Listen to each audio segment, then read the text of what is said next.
বর্তমান প্রজন্মের নাটকের অভিনেত্রীদের মধ্যে আলোচিত তানিয়া বৃষ্টি প্রতিদিনই শুটিং নিয়ে ব্যস্ত সময় কাটাচ্ছেন, কাজ করছেন সময়ের সেরা নাট্য নির্মাতাদের সঙ্গে। গত এক মাসে তার অভিনীত ৬টি নতুন নাটক ইউটিউবে প্রচারে এসেছে। এইগুলো হলো মহিন খানের বউ দোকানদার জামাই ক্যাশিয়ার, জুবায়ের ইবনে বকরের আনিস সাহেব ও পুতুলের ঘর, ইশতিয়াক আহমেদের ফিরে এসো নন্দিতা, মিতুল খানের মরতে মরতে বেঁচে গেলাম ও রিপন রহমানের ব্রেকআপ বাবু।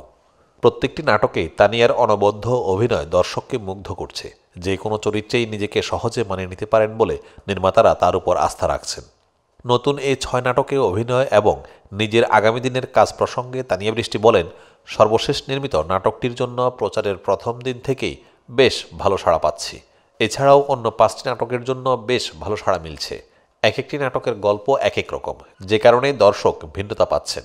প্রত্যেক পরিচালকের প্রতি আমার আন্তরিক কৃতজ্ঞতা। প্রযোজক, নাট্যকার সহ কলা কৌশলীদের প্রতি আমি কৃতজ্ঞ। অনেক ভালোবাসা আমার সব ভক্ত দর্শকদের জন্য। এদিকে শিগগিরই প্রচারে আসছে তানিয়া বৃষ্টি অভিনীত ডিস্কো বুয়া। এটিএন বাংলায় শিগগিরই প্রচারের অপেক্ষায় থাকা শহীদুন নবী পরিচালিত ধারাবাহিক মুসিবত আনলিমিটেডের একটি পর্ব। বিনোদন জগতের ছোট পর্দার অভিনেতা জিয়াউল ফারুক অপূর্ব, সাইদুর রহমান পাভেল ও অভিনেত্রী তাসনিয়া ফারিন শুটিংয়ে দুর্ঘটনার শিকার হয়েছেন। ব্যাচেলর পয়েন্ট খ্যাত পরিচালক কাজল আরেফিনের হাউস সুইট ওই ফিল্মের শুটিং করতে গিয়ে এই দুর্ঘটনা ঘটে। বর্তমানে অপূর্ব ও ফারিন হাসপাতালে থেকে প্রাথমিক চিকিৎসা নিয়ে বাসায় ফিরলেও ভর্তি আছেন পাভেল। নভেম্বর থেকে হাউস সুইট ওই ফিল্মের শুটিং চলছে। এরই মধ্যে ১৩ দিনের শুটিং সম্পন্ন হয়েছে। ১৪তম দিনে এসে এই দুর্ঘটনা ঘটে। এতে এই ওয়েব ফিল্মের ৩টি প্রধান অভিনয়শিল্পী জিয়াউল ফারুক অপূর্ব, ফারিন ও পাভেল আহত হয়েছেন। গত ১৪ই ডিসেম্বর শনিবার সামাজিক যোগাযোগ মাধ্যম ফেসবুকে একটি পোস্টে নির্মাতা কাজল আরেফিন জানান, তার এই ওয়েব ফিল্মের ৩জন গুরুত্বপূর্ণ অভিনয়শিল্পী দুর্ঘটনায় আহত হয়েছেন। ঢাকার পাশেই জিন্দা পার্কে শুটিংয়ের সময় গত শুক্রবার দুপুর ১২টায় এই দুর্ঘটনা ঘটে। এরপর ফারিন ও পাভেলকে ঢাকার একটি বেসরকারি হাসপাতালে ভর্তি করানো হয়।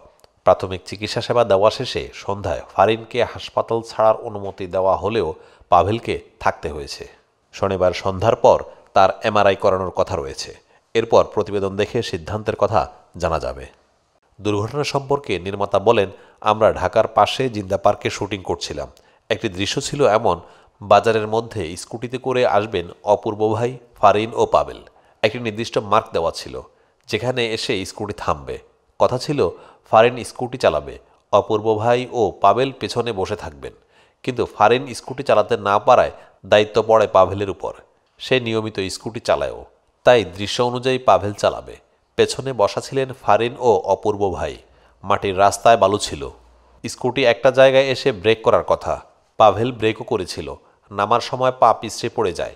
অপূর্ব ভাই ভারসাম্য বজায় রেখে দাঁড়িয়ে গেলেও পাভেল আর ফারিন পারেনি। দুজনের আঘাত পরিমাণে বেশি হলেও অপূর্ব ভাই শুধু কবজিতে আঘাত পান। তিনি বলেন, অপূর্ব ভাই স্কুটি থেকে নেমে দাঁড়িয়ে যেতে পেরেছিলেন, কবজিতে ব্যথা পেয়েছেন। ফারিন এমনভাবে পড়েছে, মাথায় এমনভাবে আঘাত লেগেছে যে কোনো কিছুই ঘটতে পারত। ভাগ্য ভালো মাটির রাস্তা হওয়ার কারণে মাথা ফাটেনি, অন্যথায় বড় ধরনের কোনো দুর্ঘটনা ঘটতে পারত। তবে ফারিনের হাত পা প্রচুর ছিলে গেছে, ব্যথাও পেয়েছে। স্কুটির হ্যান্ডেল পাভেলের বুকে লাগার কারণে ওর পাঁজরে একটা ক্র্যাক হয়েছে, যেটার কারণে পাভেলকে হাসপাতালে ভর্তি থাকতে হয়েছে আর এমআরআই করানো হবে। এরপর জানা যাবে তাকে হাসপাতালে আরও রাখা লাগবে কিনা। ফারিনকে অবশ্য হাসপাতাল থেকে ছেড়ে দেওয়া হয়েছে।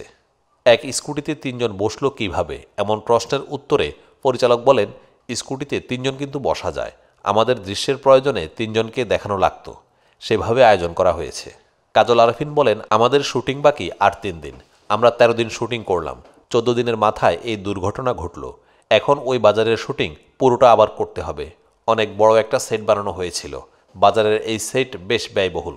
এই সেটে প্রথম দিন শুটিং করতে পারিনি বলে ভাড়া দিয়ে একদিন রেখে দিয়েছিলাম। গতকাল ভেবেছি শুটিং করে শেষ করতে পারবো। এই সেটের মধ্যে বাজারের দোকানদার, অতিথি শিল্পী সব কিছু মিলিয়ে ৮৬ জন মানুষকে পর্দায় দেখা যাবে। আবার সবাইকে নিয়ে আয়োজনটা করতে হবে। দুর্ঘটনার কারণে আমাদের এখন পুরোটা নতুনভাবে আয়োজন করতে হবে, কারণ এই দৃশ্য খুবই গুরুত্বপূর্ণ।